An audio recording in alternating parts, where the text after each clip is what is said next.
सम्मान, शोहरत और रुतबा, देश का हर 10वां आईएएस बिहारी। यूपीएससी में आज भी बिहार का जलवा।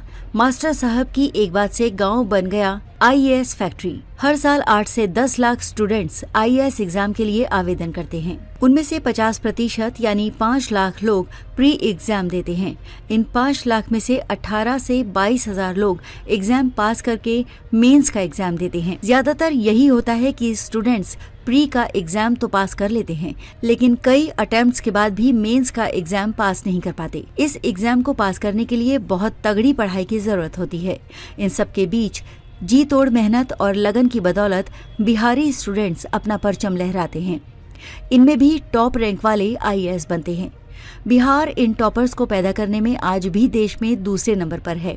पहले नंबर पर यूपी है।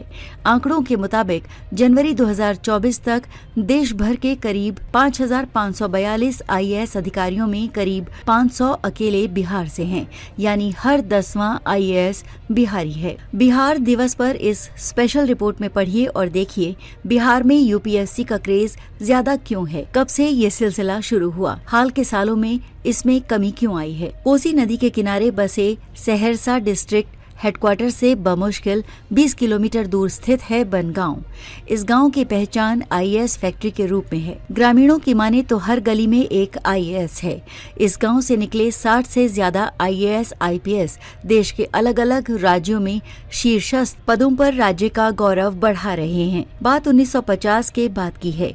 गाँव के हाई स्कूल में लक्ष्मेश्वर झा नाम के प्रिंसिपल आए। तब ग्रामीण बच्चे शैक्षणिक मोर्चे पर कई कारणों से संघर्ष कर रहे थे। तब इन्होंने बच्चों को मोटिवेट किया कि अगर तैयारी ही करनी है तो देश के सबसे बड़े एग्जाम की तैयारी करो। उन्होंने उस पद के औरे को बताया। तब बच्चों के भीतर ललक ऐसी जागी कि ये गांव आज आईएएस फैक्ट्री बन गया। ये कहानी 1987 की है। तब कहा जाता था कि आईएएस बनना है तो दिल्ली यूनिवर्सिटी से पढ़ना होगा, लेकिन बिहार के सीवान के एक लड़के ने इस मिथक को तोड़ दिया। नाम है आमिर सुबहानी। ये बिहार के मुख्य सचिव के रैंक तक पहुँचे। कहते हैं, मैं किसी कारणवश दिल्ली जाने में असमर्थ था।